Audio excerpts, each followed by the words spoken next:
What's up, YouTube? This is GroudonEmpire, and I am back with another episode of Route Global 1000, episode 29. The last episode, as you probably heard in the beginning, I actually had a 10-game losing streak. I lost over 200 points. So right now, I'm in the late 1600s. This is my second game that I felt like this is actually one of my games that I actually ended up playing while coming back from that disgusting losing streak. And as you can see, I'm going to get into that later. I'm not going to get into it right now. But, I ended up thinking this was a great replay, so that's why I want to talk about it. Now, as you guys already know, I want to replicate the 2-minute time span we have. And I think right now is a good time to start. Alright, so let's go. So I see my opponent. They have their points. I note it down. It's 1725. So we're in the late or 1600s, early 1700s. Our opponent is 1725, and their opponent, as their team, you can see they have a Breloom, a Charizard, a Garchomp.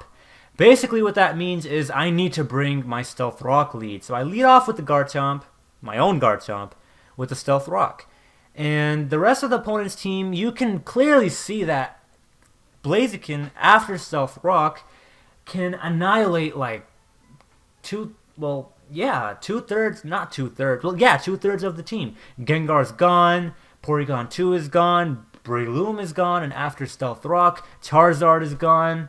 That's a beautiful time. And with a little bit of prior damage, the Garchomp is also gone. So, yeah, Blaziken does work. However, the Wobbuffet and the Gengar duo, the Perish Trapping duo, is a serious problem.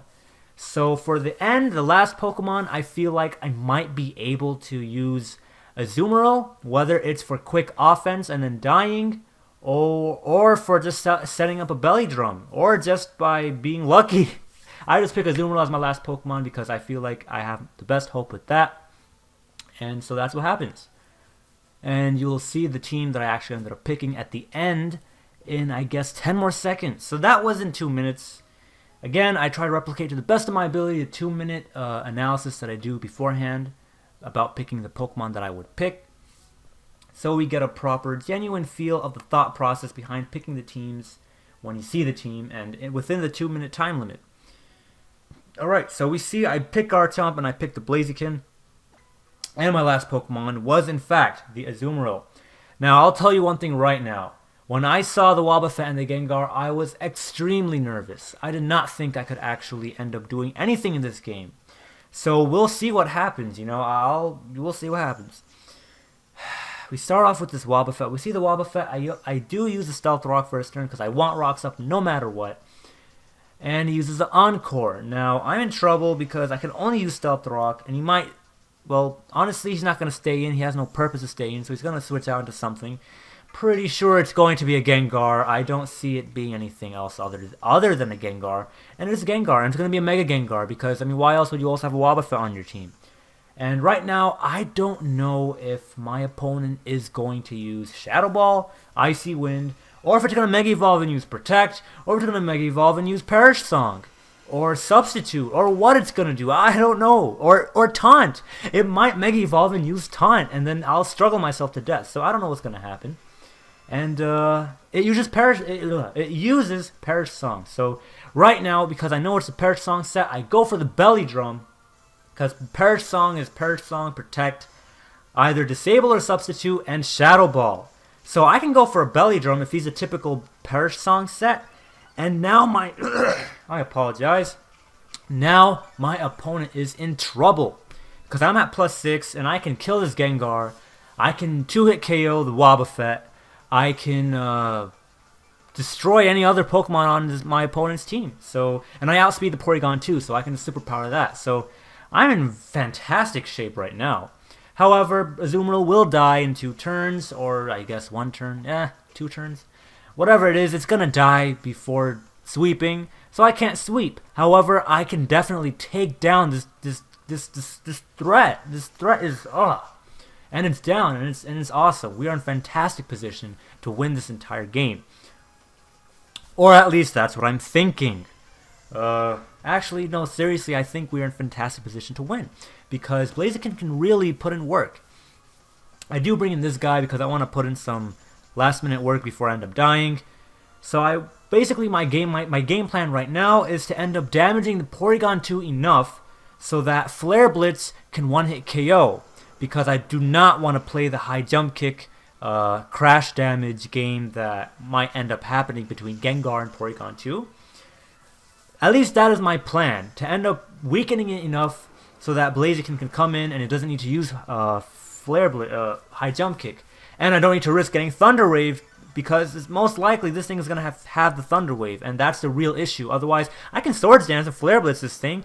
It wouldn't be a problem, but the real problem is the Porygon 2 might have Thunder Wave. And if that is the issue, I don't want to play the high jump kick versus the Ghost game and just take a risk using a Swords Dance, or just taking up recoil damage unnecessarily with Flare Blitz, with Blaziken. So really right now, this Garchomp vs Porygon 2 face-off is just me trying to hopefully whittle down this Porygon 2 enough, and by the time I'm actually dead, the Porygon 2 is injured enough so Blaziken can have fun, reliably, and end up winning us the game.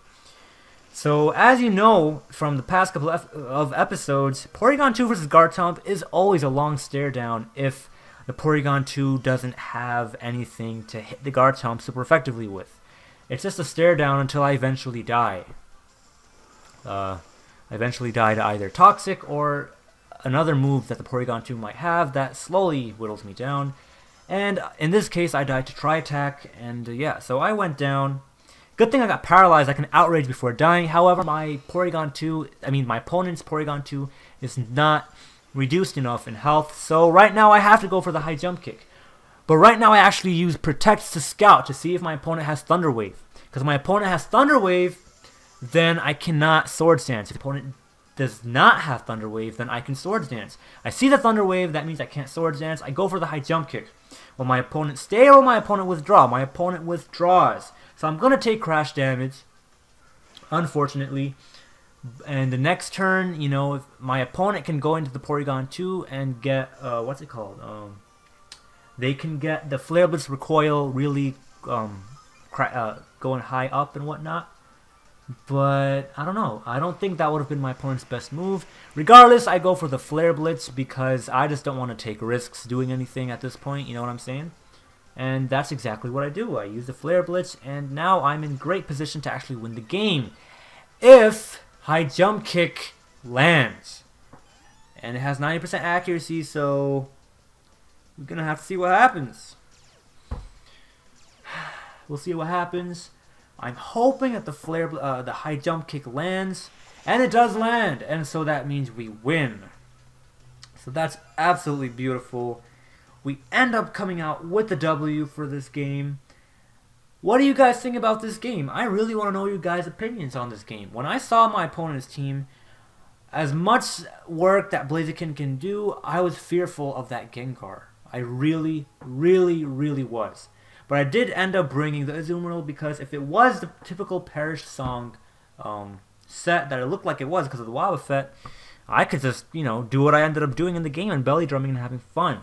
So I guess matchup knowledge and just metagame knowledge seriously saved my butt from losing this game. But yeah, I mean, Porygon 2 Gengar Switch games are really tough for the high jump kicking Pokemon and Blaziken. Hope you guys enjoyed this episode. If you liked it, please click that like button. And if you like my channel, subscribe. This is GroudonEmpire. Peace out.